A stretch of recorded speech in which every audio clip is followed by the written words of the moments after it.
Today is Thursday, March 24th, 2016. My name is Elissa Kaplan, and it is my honor and privilege today to interview Rabbi Schechter for the Jewish Historical Society of Fairfield County. Today, we're doing this interview at the Archives in Stamford, Connecticut. Good morning, Phil. Good morning.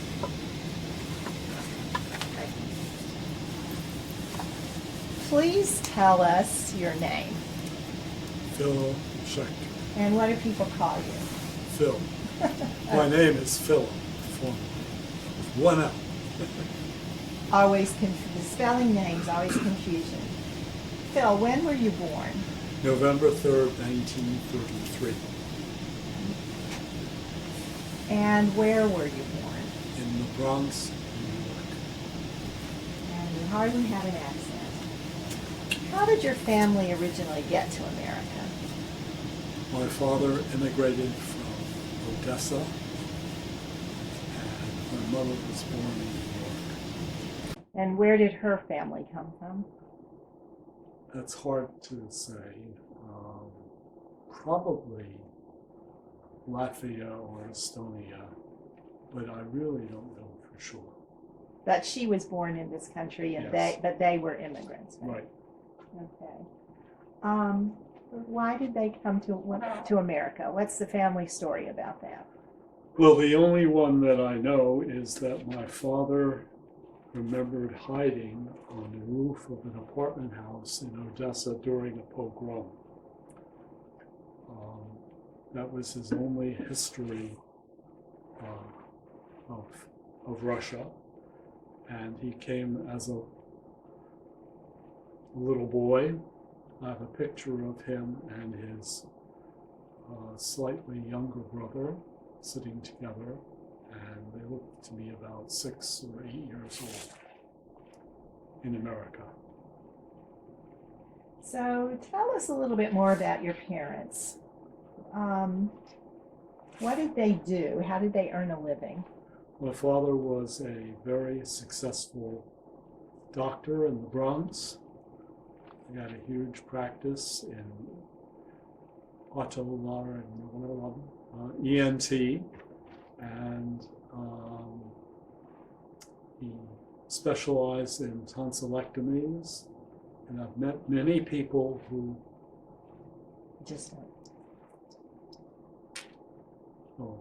I've been cautioned not to move. He had many. I've met many people who told me that he was their surgeon for tonsillectomies, which today are done less and less. He also did mastoidectomies, that's the bone behind the ear, which upon the advent of antibiotics, that procedure was virtually eliminated. He then moved into plastic surgery of the nose, especially, very Jewish operation. And my mother was a homemaker and a shopper. Sounds good. Well, your father is a first generation. Where did he go to medical school? Do you know? Long Island Medical School.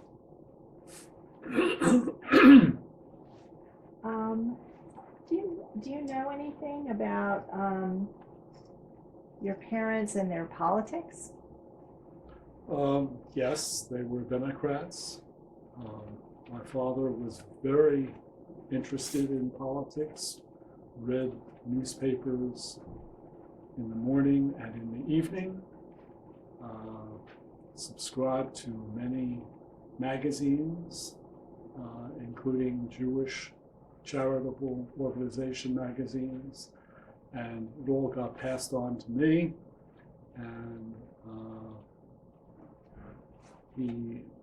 they were avid radio listeners to the news, so I was familiar with Drew Pearson, Walter Winchell, H.V. Kaltenborn, all names that were nationally famous.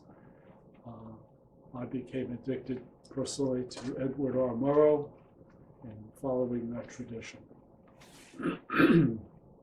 It sounds like a very active political and intellectual life in your home. In terms of discussion and input of media input, they were not politically active in terms of outside the home. Right. That was for the next generation. Right. What was life like in your house when you were a child? We lived in a building which is well known among Bronxites, even to this day, called the Lewis Morris. Lewis Morris was one of the signers of the Declaration of Independence, hence the name had great historicity. But the building was filled literally with doctors and dentists, and who had their professional offices in the building, many of them. So my father commuted to his office by elevator. We lived Wow. on the 9th and then eventually on the 10th floor, overlooking the Grand Concourse, which was truly grand. It was the Champs-Élysées of New York City. And there were many parades and major events that took place that I could see out of our window, and could also see the Trilon and Perisphere of the World's Fair in Queens on the horizon.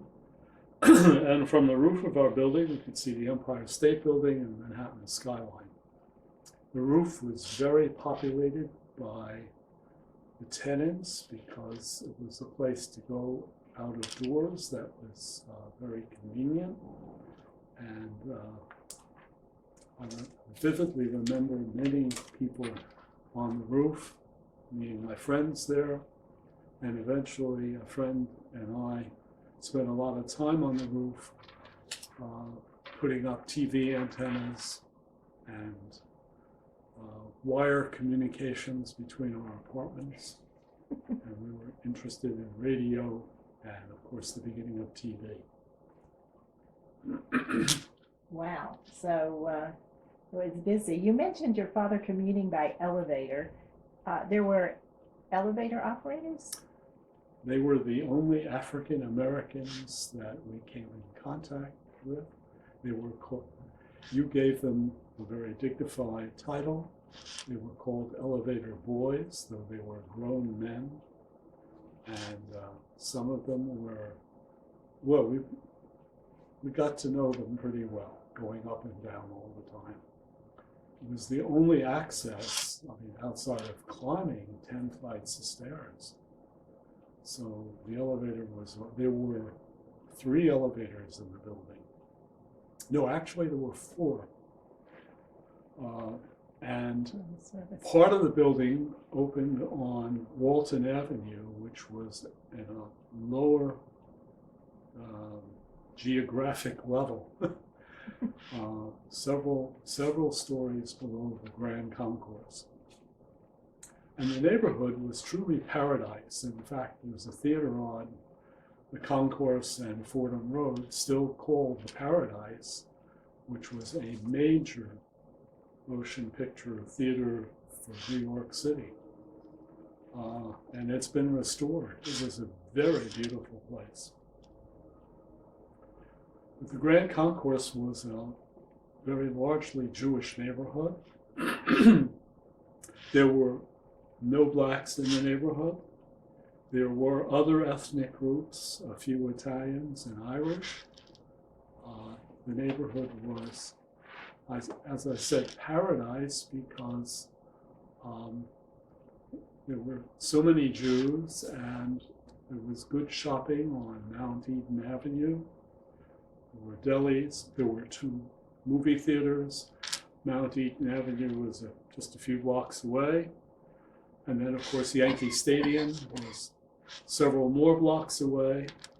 And the buildings along the Grand Concourse, which still stand today and are beginning to come back.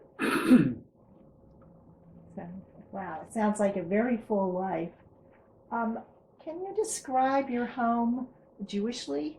the holidays, food, My, etc.? my father was an active contributor to Jewish charity and organizations through his medical profession. My mother was not particularly active. We were not affiliated with a synagogue. Most Jews in the area were not affiliated. We were Jews by neighborhood. However, I was bar mitzvah at Congregation Adif Israel on the Grand Concourse, a few blocks away, on a Thursday morning because I didn't want a big deal personally. So yeshiva students used to come and tutor me, somewhat successfully. At least I was prepared for my bar mitzvah. And further down the road. And well, that came later, much later. Did you get all dressed up? Did you get a brand new suit or anything for this? For the bar mitzvah? Oh yeah. And then we had a small party in our dining room for my friends. That was it. And that was the way I really wanted it. So it wasn't a decision that my parents made. My sister was confirmed at Congregation Adif Israel, but our observance of holidays was very limited. We had a country house in Valley Cottage, New York, about 3/4 of a mile, 3/4 of an hour drive across the George Washington Bridge. Sorry about moving. I was instructed not to move, and I have been. I apologize. So we would spend weekends there, which precluded activity in the city on the weekends. And in some ways, it was a great mistake, I think. And in other ways, I'm really very grateful that I had the opportunity to grow up in nature. One of my best friends was a brook that ran through our property, and I spent a good deal of my time there, building dams and diverting the waters. So I really was not very much involved in religious activity in the city. Our observance of Yom Kippur consisted of harvesting grapes on the property and squeezing them to prepare jelly and wine, but we were not allowed to eat them because it was Yom Kippur. I mean, that was what my mother believed, and we were not allowed to write or to listen to the radio. That's what she thought Jewish practice was for Yom Kippur. And Adif Israel was a conservative synagogue? Yes. So your Jewish education then as a child? It came to an end immediately after bar mitzvah, and consisted only of being tutored by these yeshiva students, some of whom were quite good and some, did a perfunctory job. I think I know those students. But on Passover, we had a Seder, and my father would wear a yarmulke, which no one else did, and he would read from the Maxwell House Haggadah in English. And it was a very hurried, disjointed affair, and we ate matzah for the entire week of Passover, and that was the extent of the kosher LePesach, just eating matzah and not having bread. I was going to say, quite different in your home today. Tell us, that was your Jewish education and the Jewish side of your life. What was your general education like growing up? Well, I went to PS 70, which was a ethnically mixed school. I can remember having a friend whose name was Dominic Mariani, so I therefore think he was Italian. And then there was Natalio Saval, who I think was a Sephardic Jew. And then the rest of my friends were Jewish, because most of the school was Jewish, most of the faculty was Jewish, the principal was Jewish, Mr. Shearer. I remember May Day as the major celebration of the school, where they would have kids dance around a maypole and weave ribbons onto it or whatever. That's a real memory. But the most vivid memory, since this was during wartime, was the visit of a theater troupe, probably part of the WPA of the Roosevelt administration. And it was all about freedom and patriotism, and I was completely and totally brainwashed and became an absolute American patriot. I collected money for war bonds from the apartment house and relatives, and collected aluminum and rubber, which was on Mount Eaton Avenue, the big cross street near us. There were collection points, and of course I was very aware through the radio of all the war effort. I remember being picked up on December 7th, 1941 at the Mount Eaton Theater, and my dad came by car, even though it was just a couple of blocks away, and the radio, of course, was on, and I could tell that this was a major event that was to change all our lives. So that's how I heard about the attack on Pearl Harbor. That's how I heard about the existence of Hawaii and Japan and everything else. Yeah, it's not yet a state, so. I remember being sent home one day from PS 70 along with everyone else in the school, because German planes were heading toward New York City. It was a rumor, but nevertheless the school was suspended and we were all sent home. I remember blackouts frequently at night when all the lights in the apartment had to be turned out, or blackout curtains were put up, and air raid wardens would be out on the street yelling, "You up there on the 10th floor of the Lewis Morris, turn out that light." I can recall that. And headlights on all cars, the top part of the headlight was painted black to diminish lighting that could be seen by the submarines, which really were lurking outside New York Harbor. So you were too young, and your father wasn't drafted, right? Or... No, because he was essential as a doctor. And in fact, when there was gas rationing, and every car had a sticker, A, B, or C. I think C was the highest, and we had a C because he had to get to the hospitals.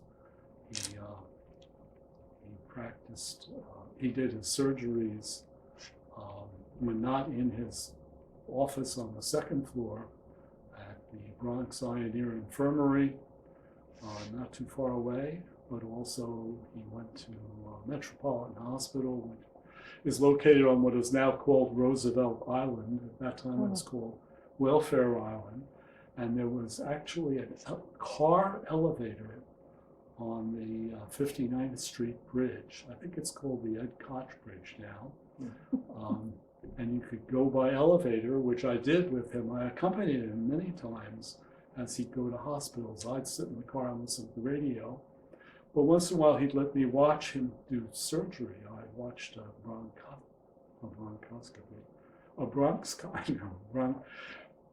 where a man's breathing was, there was an intervention to allow breathing through a hole in his throat. And I sat and watched this surgery, having gone down the car elevator onto Welfare Island, and this was a service activity of his, you know, a pro bono contribution to the welfare of the city of New York. Accompanying your father like that, did that make you want to become a doctor? No, I did not want to become a doctor. I was not a serious student, and I realized that one would have to really buckle down, which I was incapable and not interested in doing. There were just too many things going on in life that I was interested in outside the classroom. Oh my, okay. So, high school? My parents were concerned that I would never get into a college because, of course, there was discrimination and quota systems in many colleges, and it was difficult to get into a college, especially since so many GIs were returning from the war by the time I graduated from high school in 1951. So competition was very great, and they thought the only way I would get into college is if I went to a prep school. So they took me out of the public school system. I had 1 year in junior high school, 117 in the Bronx, and then off to Horace Mann, which is a famous prep school in Riverdale in the Bronx. Took the trolley. First took subway to Kingsbridge Road, and then a trolley on Kingsbridge Road to the end of the line, which was also the end of what was then called the IRT, the 7th Avenue subway at 242nd Street and Broadway in the Bronx, right at Van Cortlandt Park. And then we climbed up this enormous hill to the Horace Mann School. Most of the students were from the Upper West Side of Manhattan and commuted by subway. And most of the students were Jewish, upper middle class Jewish. The faculty, however, I don't remember a single Jew on the faculty. And it was a very interesting faculty made up of returning GIs and longtime faculty members. The headmaster, this was an English prep school style. We didn't have, I came in the second form. We didn't have grades. We had forms. You graduated in the sixth form, and the education was pretty intense. As I said earlier, I wasn't particularly interested in what was going on in the classrooms, but nevertheless, I did absorb a lot in certain classes because of outstanding teachers. There were also some horrible teachers. Racist, my math teacher, who was a hopeless racist. If he got answers wrong, and I always did. Schechter, go sit in nigger heaven. The last row of the class. Our economics teacher was a right-wing Republican, and Harry Truman was the president, and he had what was called not the New Deal, but the Fair Deal. And our final exam was demonstrate how the Fair Deal is an attitude of asininity. Can you imagine? And I caught on to how to pass this exam, and I drew an American flag on a flagpole on the last page, and I got an A. It was one of the only A's I ever got. I took a semester of German and wasn't going to make it, so dropped out. And that one semester I learned more German than I know of 5 years of French. But in French, we read great classics. We never spoke French. So they never taught us proper accents. So I can come up with vocabulary very easily of long-term memory, but it is difficult to actually, for me to speak, and of course my pronunciation is a dead giveaway. Was Horace Mann an all-boys school? All boys. And were the teachers male? All male. Oh, it was one teacher, one Latin teacher who was female, and the librarian was female. School had, in the last 5 or 6 years, tremendous expose about how not our headmaster or the one who came new in my senior year, but maybe 20 years ago, there was a huge scandal involving the headmaster and several faculty members who ran a gay episode series worse than the Roman Catholic Church and priests. Oh my.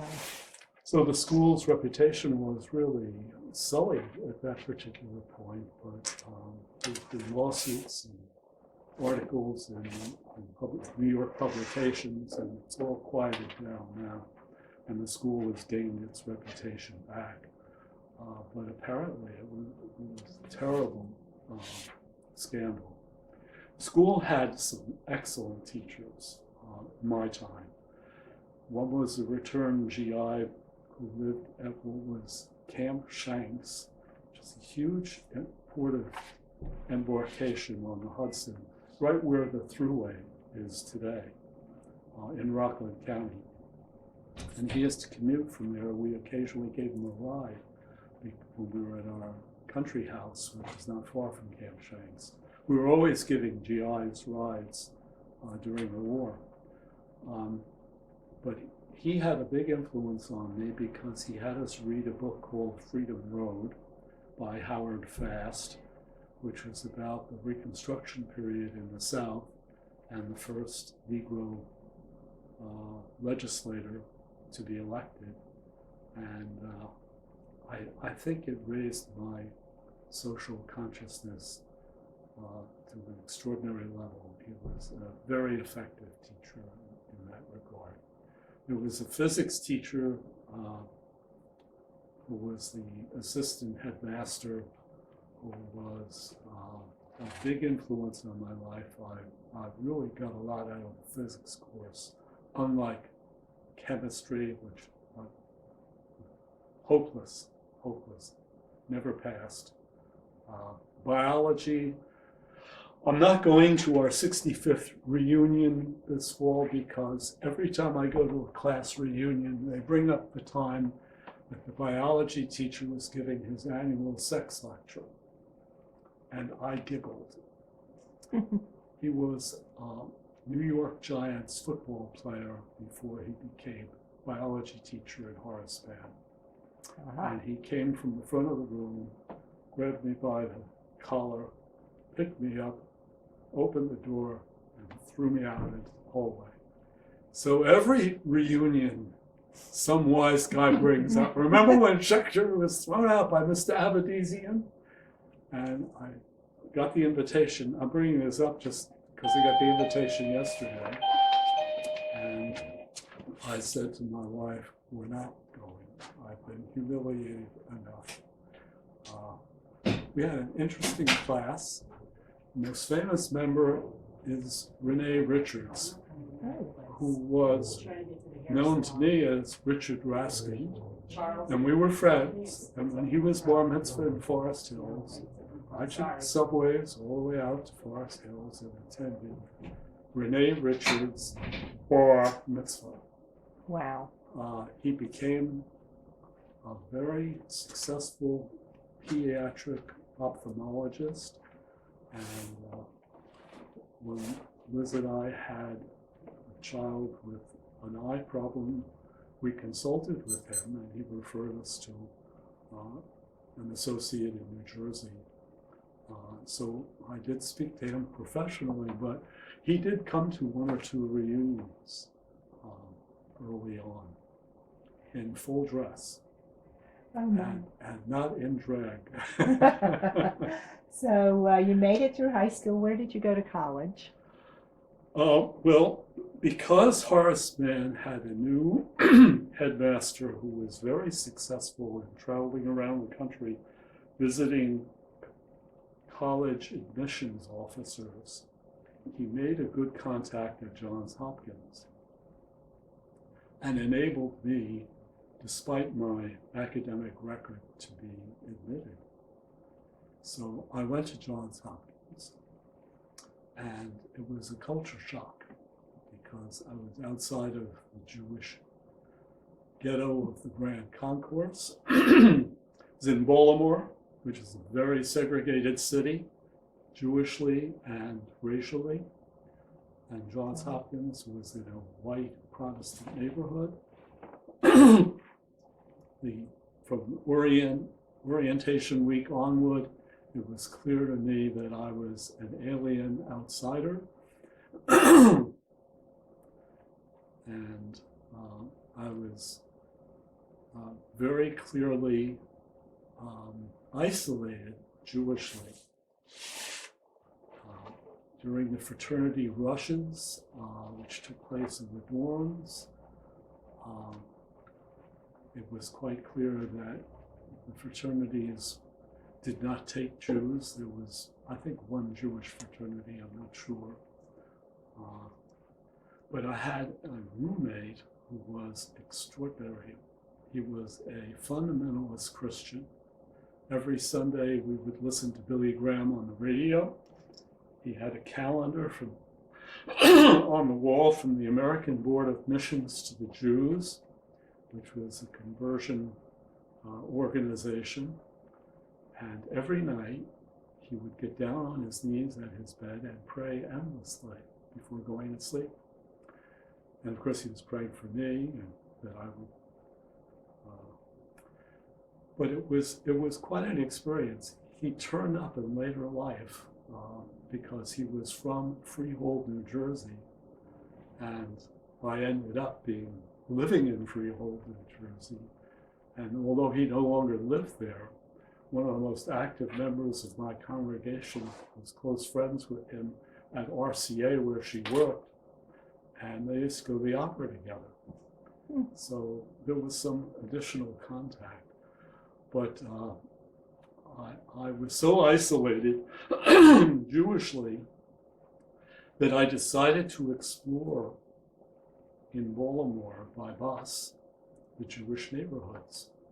And the Jews were moving very rapidly out of downtown Baltimore to the suburbs, and huge congregations were growing in the suburbs of Pikesville. And I went to several congregations, conservative, and I tried Orthodox at first, and that was the closest congregation was an Orthodox congregation, but I couldn't make heads or tail of it.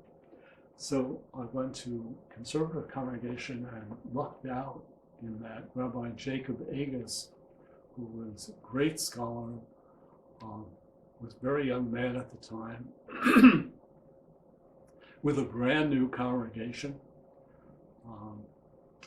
And for the overflow service on the High Holy Days, he had Dr. Louis Kaplan, who was head of the Baltimore Jewish College, as the speaker. Kaplan was a magnificent speaker, one of the best I've ever heard. And Agus was, while very scholarly, was really very kind to me, invited me to his home for Shabbat dinner, wanted me to see how he helped do the dishes after dinner and how grounded he was in reality and in family life. And then I drifted to the Baltimore Hebrew congregation, where I met Rabbi Morris Lieberman, who became my mentor. I had a call, which is not in Jewish terms, but I had a mystical experience, which I wanted to become a rabbi. And I discovered that the Jewish religious establishment doesn't recognize such things. And I had to find other ways of explaining it, even to the admissions committee at Hebrew Union College. Because saying that I wanted to serve God was not the usual answer that candidates to Hebrew Union College would give. The usual answer was, I want to serve the Jewish people, I'm an active Zionist, I'm involved with Jewish activity and want to live a Jewish life more completely, or I'm interested in Jewish scholarship. God often wasn't a part of the seminary. And Rabbi Lieberman was helpful in discussing this with me. And but there were only a few students who were interested in God. Most were there for other reasons. There were some few who were there to escape the draft.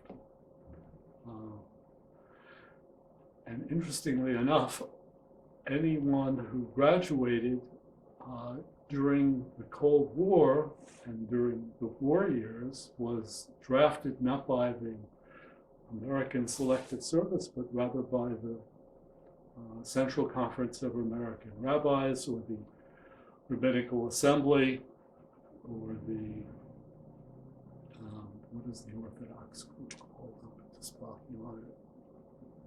The Union? No, it'll come to me later, but the rabbinic groups organized the draft to enable, there were lots of volunteers.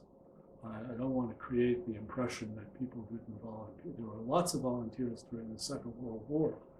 But during the Cold War, to ensure there were a sufficient number of rabbis serving the Jews who were drafted, not only Jews who were drafted to serve as enlisted people, but as officers, because dentists and lawyers and doctors were still drafted to get the proper numbers, and they were all Jews.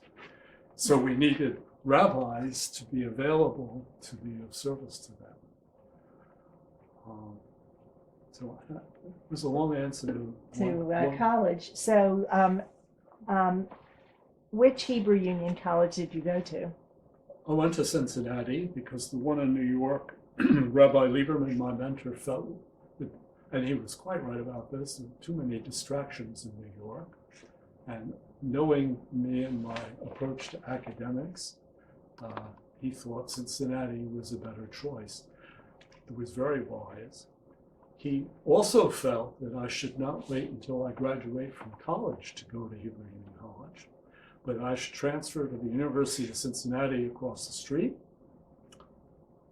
and live in the Hebrew Union College dormitory to get what he called seasoning. And he was absolutely right.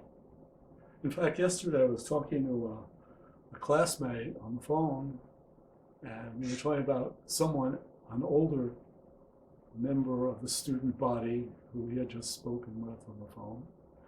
And I said, oh, he was the first person I ever met at Hebrew Union College. And I'm so glad he was the first person. He was a really great guy from the South, very polite, very welcoming, very warm. And from the moment I got there, I felt a part of it, even though there was this God issue. And I went to the University of Cincinnati, which was, for what it was a magnificent school. I had excellent professors. I majored in political science, and my political science professor was the brother of, I think it was for J.C. Heinlein, who was a very famous science fiction writer. And Professor Heinlein was a terrific professor. I had other wonderful professors in international relations, school in English, in geology. I know the geology of the Ohio Valley backwards and forward. Did you know there was a primordial sea in the middle of America? I did not know that. Ohio is full, particularly around Cincinnati, of fossils, and you can see little trilobites, which are shellfish, in almost every rock formation. It showed that this professor who took us out in field trips got Schechter out of the classroom, that's why I learned so much, and I got good grades there, because they were all very effective teachers. But I also took some classes at Hebrew Union College at the same time, but I lived among a whole generation of great rabbis to be.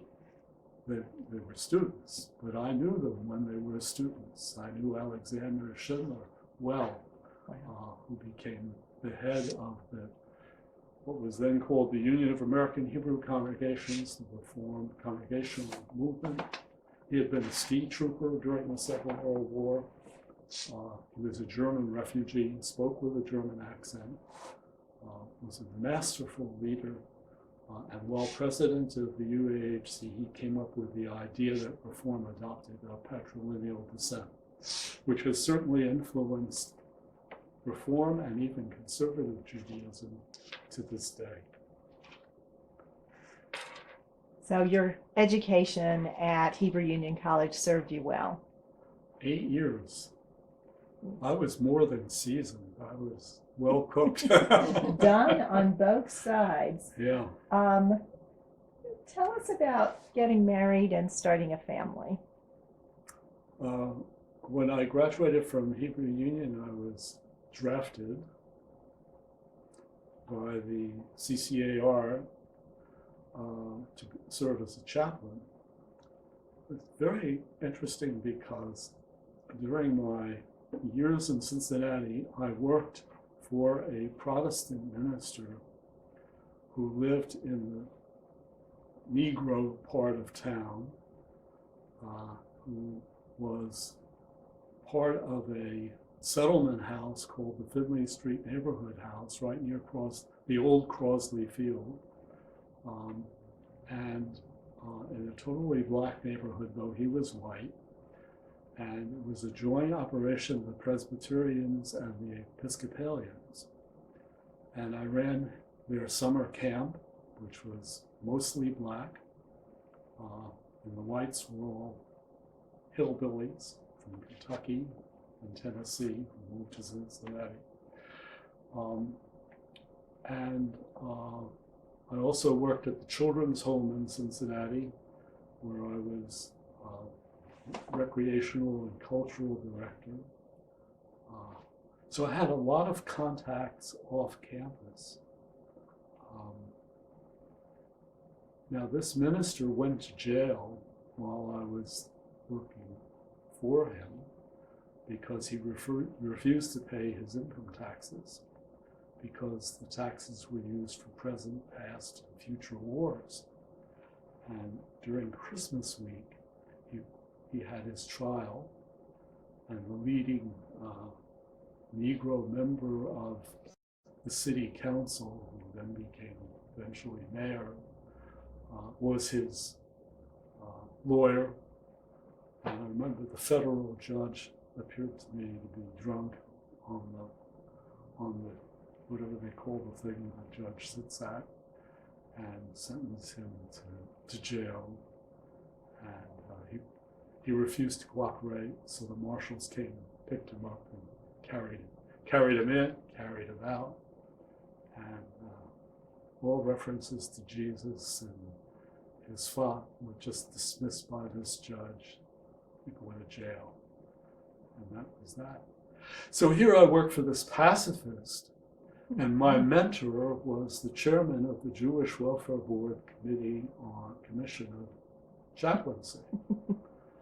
So when I graduated, even though I had pacifist leanings and had read all of Gandhi and Schweitzer and so forth, I went into the Air Force. And I was very conflicted about it all, but nevertheless, I was still a patriot. And I was early training. I was, yes, and I went to chaplain school where I experienced the only anti-Semitism, which was very minor, that I ever experienced in my entire life.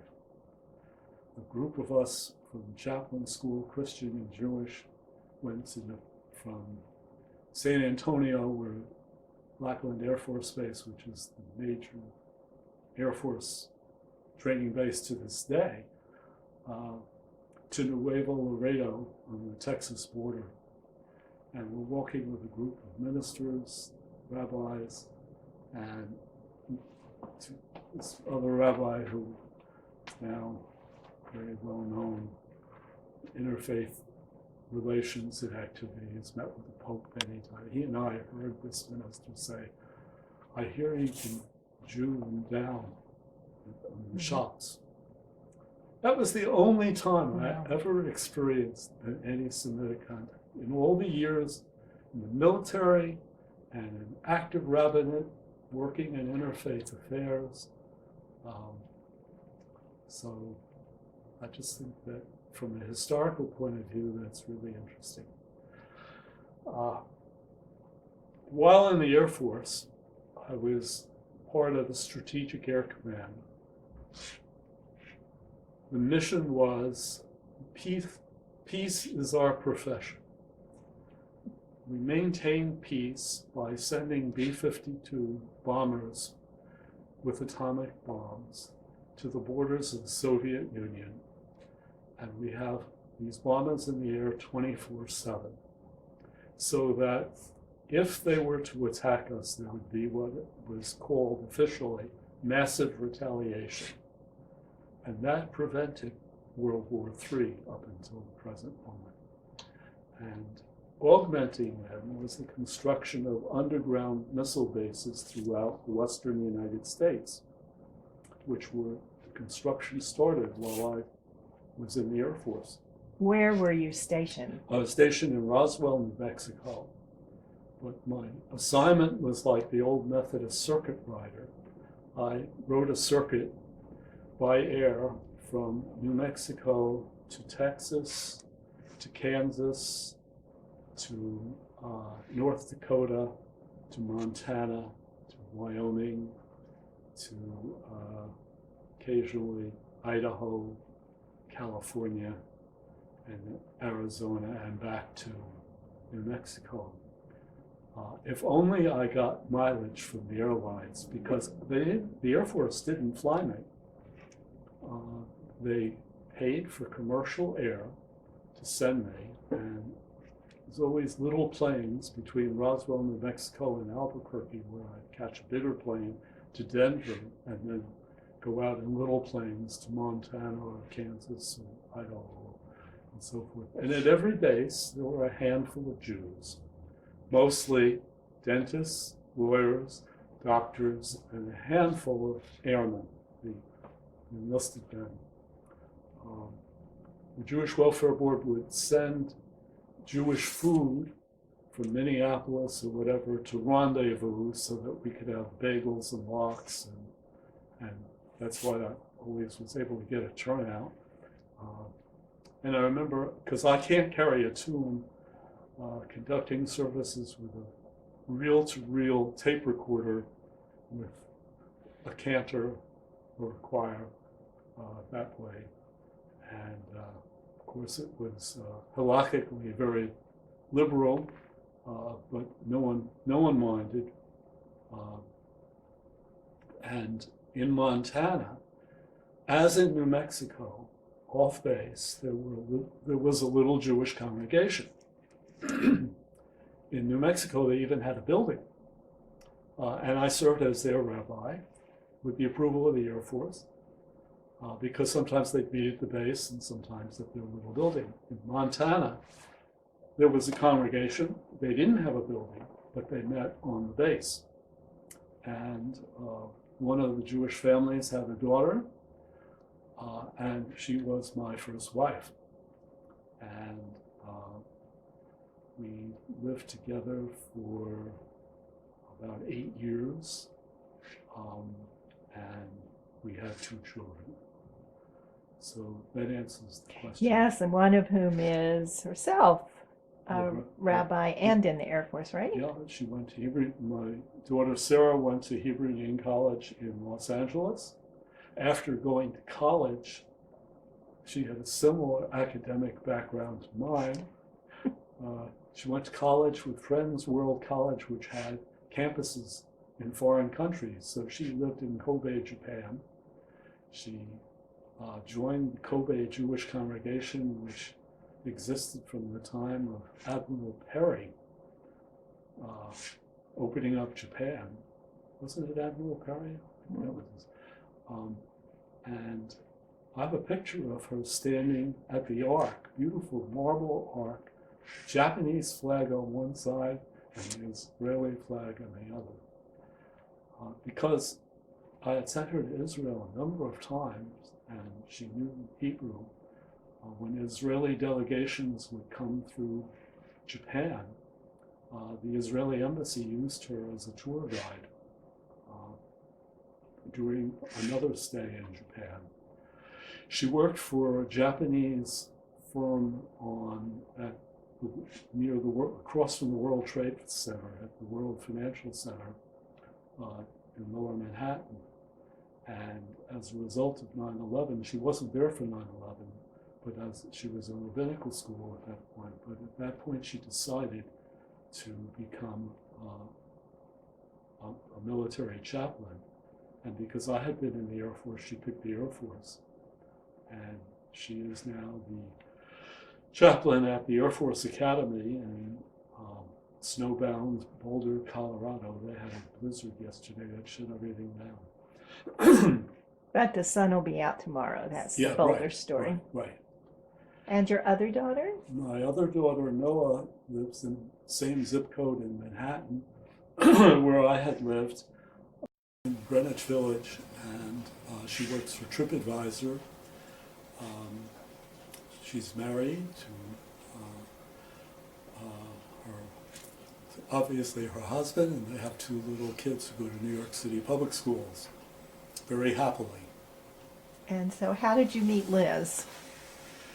Liz and I met at our New York campus of the Hebrew Union College. We were both taking an alumni class, which was taught by the then Rabbi of Stamford, Connecticut. His name is Steve Pierce. Mm-hmm. He was rabbi here for a number of years and then moved to San Francisco, where he recently retired. It was a great class, and we'd go out to lunch afterward. There was a group of us, about 5 of us, and people caught on that we were becoming a number. And we were married at Hebrew Union College in New York, and in fact, on our 30th anniversary, we happened to be right nearby, going to Gilbert and Sullivan Playhouse at NYU campus, and we hugged and kissed in the entrance of the closed college because it was Christmas Day. We got married on Christmas. I think it was Christmas Day, the day after, 30 years before. It's just one of those great no coincidences. Lovely, lovely. So after the Air Force, tell us about your work experience. I interviewed for 2 congregations, one in Wheeling, West Virginia, and the other in Baltimore, Maryland. You remember Baltimore earlier on in this interview? My rabbi wanted me to come and be his assistant. I thought it was a bad idea because we would never remain friends. But a job opened up across the street. 2 huge Jewish congregations across Park Heights Avenue, which they called Rue de la Paix, because Park Heights Avenue had maybe 10 synagogues along its length. But the two largest Reform congregations were right across the street, Baltimore Hebrew and Oheb Shalom. And then there was the Har Sinai congregation, maybe a mile or so south, also on Park Heights Avenue. So I interviewed, and I didn't know which to take, and I took I apparently was not as enthused about Wheeling. They said, you didn't seem to really want to come here. You seem more interested in Baltimore, so go there. And it worked out very well. I became rabbi, assistant rabbi at the Baltimore Hebrew congregation. We lived on an 18-acre estate in the rolling hills of Maryland in the carriage house. The apartment was would fit in this space right here. It was very small, but that's where we were. I gave a sermon about the rescue of the Jews in Denmark on the High Holy Day, or no, on some Shabbat. And there was a visitor from Atlantic City who was on the pulpit committee, and he brought the committee to observe, and they gave me a call.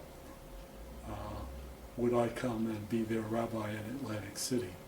This was BC, before casinos, and so I asked permission to be excused from Baltimore, and they had turnover of assistant rabbis constantly because the senior rabbi really didn't want anyone to stay too long. It would be threatening to his tenure, and they were willing to let me go even after a year and a half. So I did both for 6 months, covered Baltimore to complete my 2 years, and also served in Atlantic City, which was quite an experience. I was going to say, it fits in with your peripatetic nature. Well, my mentor on the 4th of July in 1963 was arrested with a group of other clergy people, black and white, attempting to integrate an amusement park. This has been made famous by the play and movie Hair, which was recently put on at West Hill. And on July 5th, I was part of the second contingent to attempt to integrate this amusement park. All of the people on July 4th. And this is in Atlantic City? No, right? in Baltimore. In Baltimore. Baltimore. All were arrested by Spiro Agnew, who was the county executive, and placed in the Baltimore National Guard Armory for several hours until they were released. And I was in the second contingent, and we were put on school buses and taken to the armory. We were surrounded by all these white racists who were banging on the bus, trying to break the windows, and yelling nigger lovers and things like that. So it was a few hours of being imprisoned, and eventually the record was expunged because Spiro Agnew had his own prison experience, which was a little longer, and for vastly different reasons. so when I went to Atlantic City, I was deeply committed to the civil rights movement, and we had our civil rights issues in Atlantic City that were quite serious. The maids were underpaid at the hotels. Believe it or not, Atlantic City is about at the Mason-Dixon line. It's very southern New Jersey. And there are lots of discrimination to be fought. Wow. So you got involved there? He was very involved in the civil rights movement with a black minister. Yes. we headed what was called the Atlantic City Civil Rights Forum. And we were confronting the mayor and the hotel owners often with issues that were facing the people living in the area. So, tell us about your experience of being in the South with the. Well, while I was a senior at Hebrew Union College, I was offered a chance to be summer rabbi for vacationing rabbis. There were two positions that I was offered. One was in Los Angeles and one was in Atlanta. The Atlanta position was at the temple that had been bombed that spring by the Ku Klux Klan. And I decided, based on Robert Frost's poem, to take the road less traveled by and go to Atlanta. Oh, what a difference it would have made if I had gone to Los Angeles. I mean, it's just interesting how things like that affect you. So, in Atlanta, I went to the Highlander Folk School, which was a civil rights training center in Tennessee, integrated, harassed by the Klan and by the Georgia Bureau of Investigation. It's considered a communist training ground. That's where We Shall Overcome was first heard and taught to civil rights workers. Drove back with several peers of the black community who went on to bigger and greater things. I think Andrew Young was one of them. I can't be sure.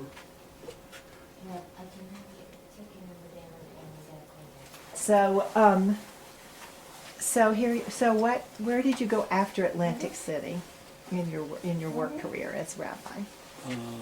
After 6 years, Temple Sharai Tefillah on the Upper East Side of Manhattan was looking to replace their very scholarly Rabbi Bernard Bamberger, who was really a well-known Reformed Jewish scholar.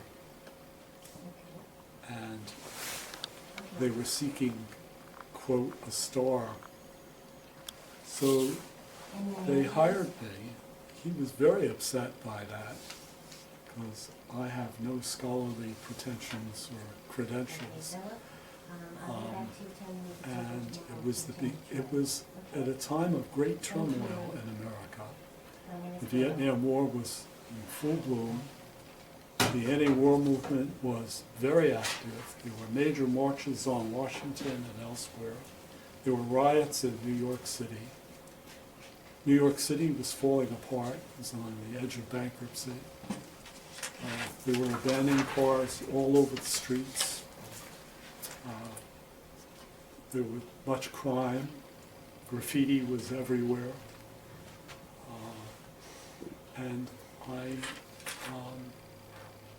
I was the perfect match to be in Greenwich Village, where they sent the associate rabbi, instead of giving him the position at Temple of Sharai Tefillah, instead they gave it to me. Had I gone to the village, it would have been fine. And had he gone to Temple Sharai Tefillah, he wouldn't have had this exile in Greenwich Village, because after I was gone from Temple Sharai Tefillah, after only 9 months, they called him back. So the placement system really failed there. They should have really reversed what ended up to happen in history. I gave a sermon on the High Holy Days that, to say the least, was controversial. One of the charges against me was that I called Nixon Nixon instead of President Nixon. That I wore a white robe on the high holy days. Imagine that. That was a charge.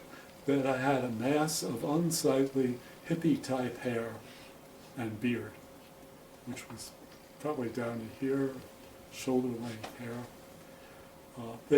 This conservative, not Jewishly conservative, politically conservative Upper East Side congregation freaked out. And my daughter Noah was born on Yom Kippur, so I was a little less effective because I did go to Beth Israel Hospital to watch her arrival. But that Rosh Hashanah sermon was quite enough. A committee was formed to oust me as soon as possible, and the board tried to table it, and there was just total tumult. They called a congregation meeting, and in Colombia, meanwhile, there were riots going on about the Vietnam War, and the radical rabbi at Columbia called me and he said, "You know, we ought to go to the media about this, about your fight." And I figured I have nothing to lose, and I believe in the cause, and so I said, "Okay, take care of it." And before I knew it, I was getting phone calls and visits by everything from the New York Times, Time Magazine, Rolling Stone, the major TV stations in New York. The fight became even front page news for about 4 days. My 15 minutes of fame. And it was even written up in the Jerusalem Post. Oh my. Yeah, it was a big deal. The Constitution of the congregation prohibited anyone under the age of 30 from voting. And one of the major builders in New York, the Diesel Construction Company, he was on the board. He hired limousines to bring out what we call the blue-haired ladies. Anyone who could possibly be there to vote, voted, and I lost by 9 votes. Wow.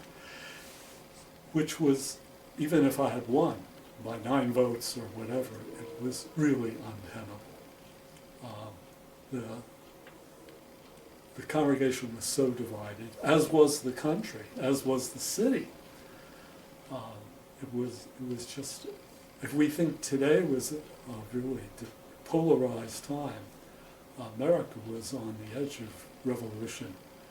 I went to Washington for one of the marches while I was rabbi there, and I wrote down in my VW microbus, picking up hitchhikers along the way. And I was shocked because at the Washington Monument, which was covered with graffiti, the American flags all around it were pulled down, and they had put up the icon flags. Oh my. And while I was committed to the cause, it was obvious communists, real communists, were there and had taken over.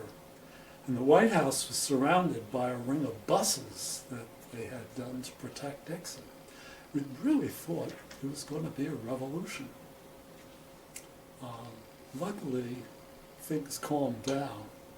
But I was gone from Temple Shari to Phila, and the Jewish Welfare Board then, which today has been replaced by the JCC Association, had a speakers bureau, and they contacted me and said, "We'd like to have you go out on the road." And I did. I was on the road for about a year, all over the country, speaking. So you were telling us that the Jewish Welfare Board sent you out as a speaker. All over the country, mostly in the metropolitan New York area, but as far as Nebraska, into the South. It was a very good experience, and people were very receptive because there had been all this publicity. The incident was well known.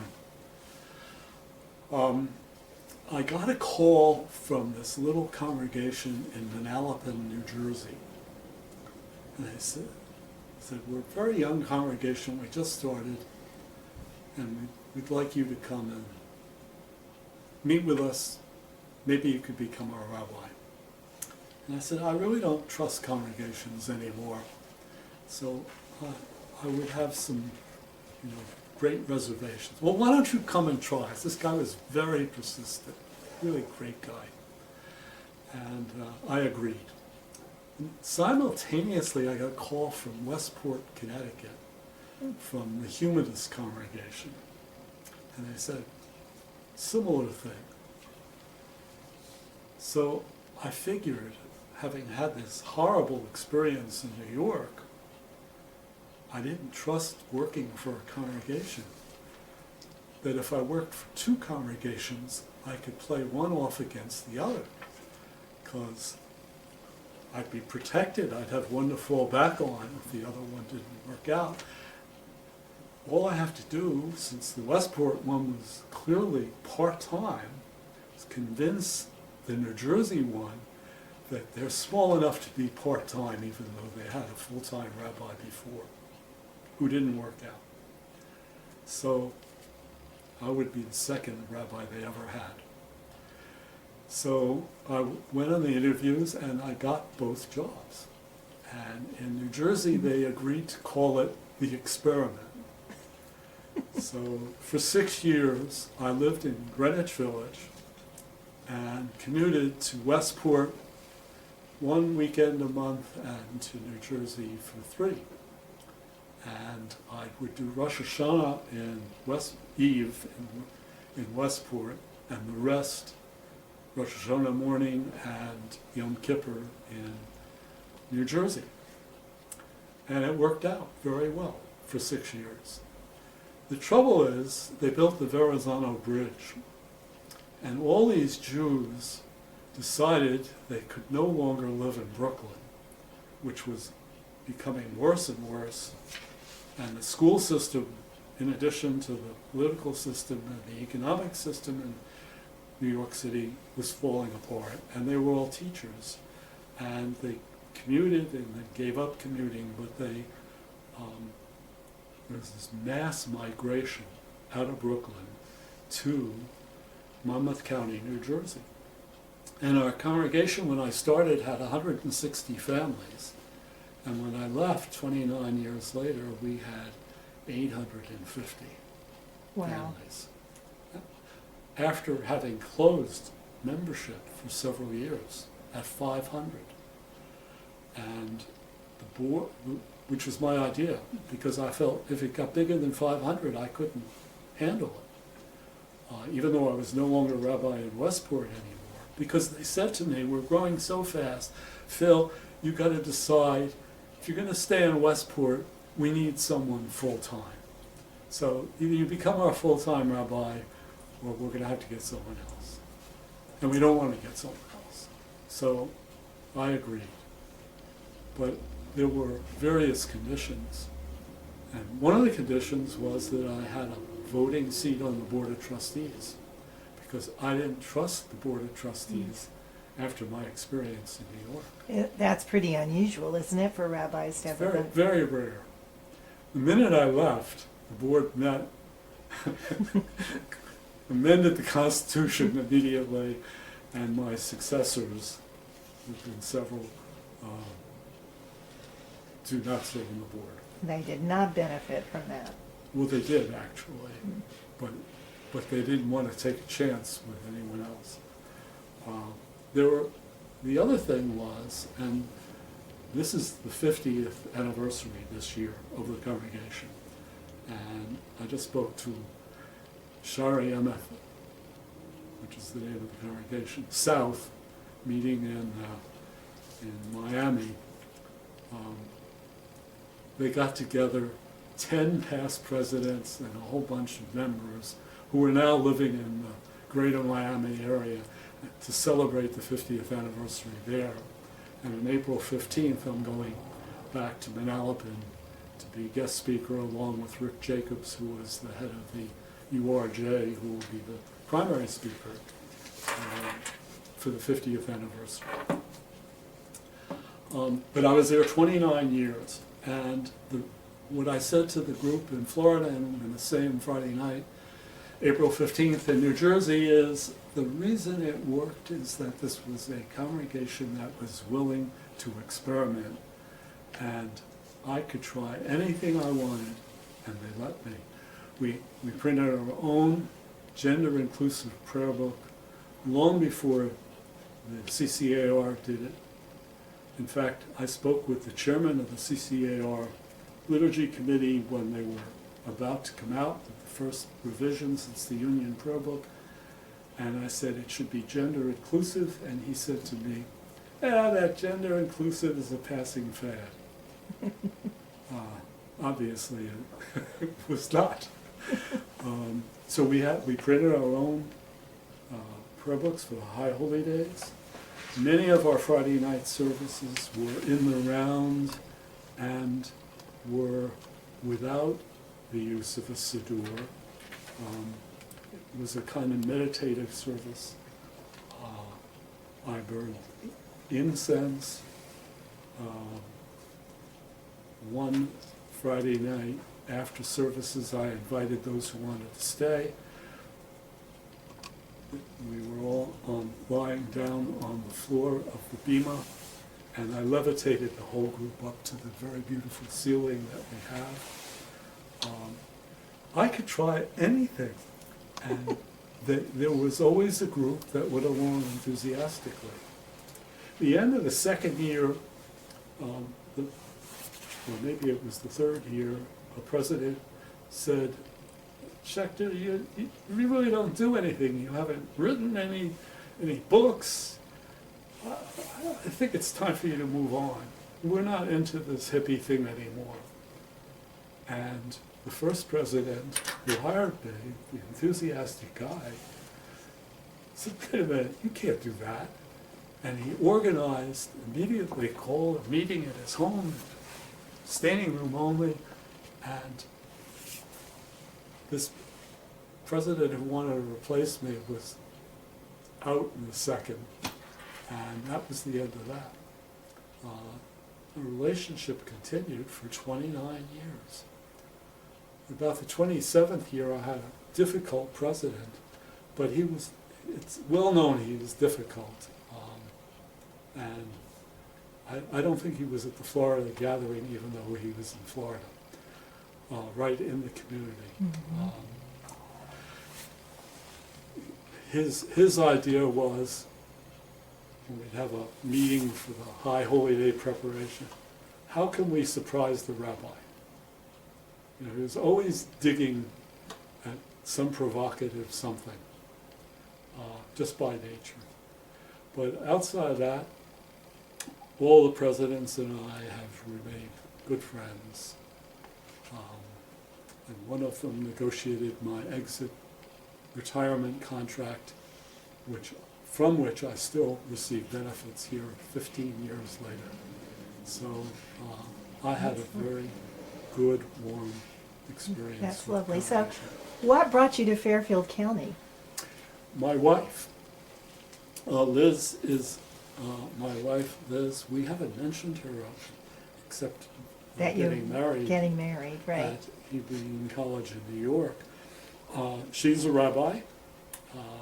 At the time we met, she was serving as associate in White Plains, and then she moved to New Jersey and became rabbi in Warren, New Jersey. It was a long commute to Freehold. It was a brand new congregation. And then she worked in East Brunswick, New Jersey as the education director for several years. But then when I was approaching retirement, she was interviewed for Congregation Temple Sinai here in Stamford, and she got the job. pulpit committee came down to see her in action, and it happened to be one of my retirement services in which she, along with a Lutheran minister bagpiper, the clergy association, we're all there for my retirement, and Liz was participating in the service. They were duly impressed. Not the usual Friday night service. No, not at all. But she got the job. We moved here to Stanford. She was rabbi at Temple Sinai for 3 years, and they decided to move on. And so did she. But you've stayed in Fairfield County and made a life here? Yes, our kids were in school here. Our son Avi and our son Tal graduated from West Hill. Our son Avi has a diploma from West Hill, but attended the Carafin School through special education at the Stanford Board of Education, who were very supportive. So we really like Stanford, and we have lots of friends that we've made here, and I worked for 2 years as the rabbi of the Fellowship for Jewish Learning, which was a chavurah that existed for a number of years. It has since disbanded. disbanded. Yeah. Mm-hmm. And then Liz and I also worked as co-rabbis for an 18-family congregation in Southington. We figured that was one rabbi for every 9 people. The installing officer from the URJ said we had the highest rabbi to congregant ratio in the entire movement. It was a good experience, but the commute was very difficult on Friday on the North Parkway, and especially in the winter, and we decided it was really untenable, so we gave it up. And you've been pretty active in the Stanford religious community, right? Yeah, Liz, when she was rabbi of Sinai, was part of the Clergy Association and a clergy support group which met at the Congregationalist Church. So when she left that position, she suggested to me that I might want to fill her place, and I did. And while at the Clergy Association, I had just given up Southington, and I mentioned this to the group, and one of the members of the group, the associate minister at the First Presbyterian Church, said, "Why don't you become our rabbi?" I thought she was off the wall, but she was serious. Rabbi Rob Lennick, who had been rabbi in Greenwich briefly,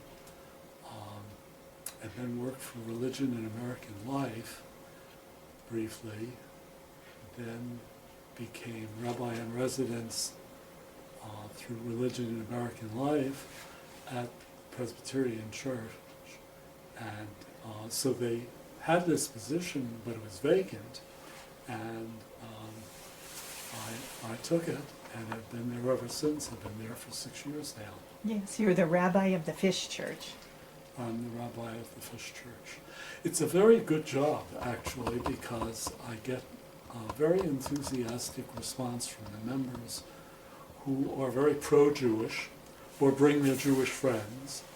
And I've done everything from teaching Hebrew to Pirkei Avot, to Zionism and its history,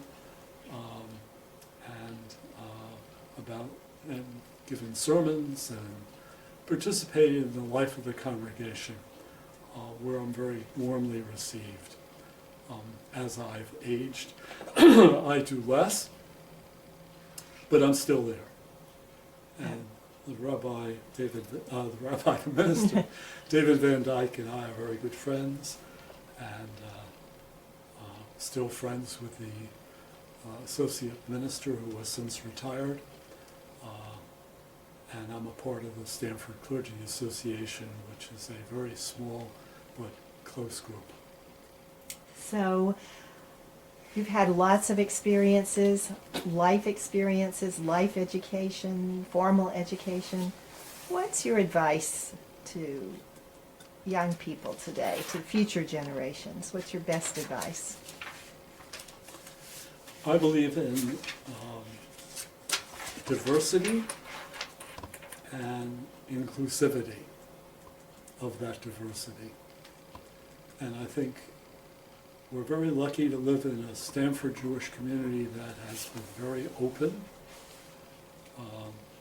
The Rabbi at Agudith, Rabbi Donnie Cohen, is following the tradition of Agudith, which has been a very progressive Orthodox congregation. Rabbi Hammerman at Temple Bethel is a very progressive, conservative rabbi. And Rabbi J. Telrav at Temple Sinai is an outstanding young Reform rabbi who is also on the progressive side. I think that we live in one world, one family of people, regardless of our ethnicities, our races, our faith beliefs. While I'm at a Presbyterian church, I am by no means a Christian. I am a Reform Jew, an active Reform Jew, and my advice is to always be open to people of all religions and faiths. In fact, I belong to the Stanford Senior Men's Association, and every Thursday we meet, and following, I go out to lunch with a group of Jews who are all Republicans. In fact, and I'm active in the Jewish War Veterans of Stanford in our post, and the commander of the post was former chairman of the Republican Town Committee.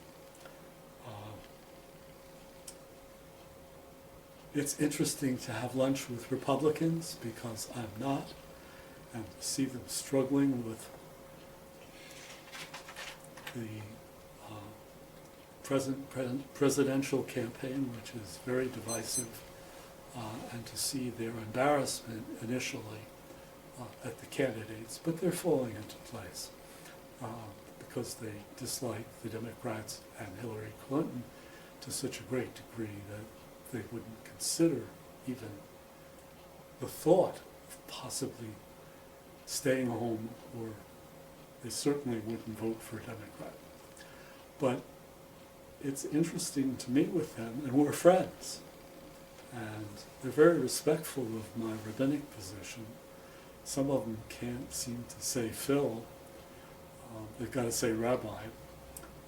They're just uncomfortable, which I understand. But I think that it is good to even be open to this group, because one can learn from their point of view. So, Rabbi, even though they're wrong. Oh, right. So, Rabbi Phil Schechter, thank you very much for an outstanding interview. Well, thank you for your incisive and patient questions.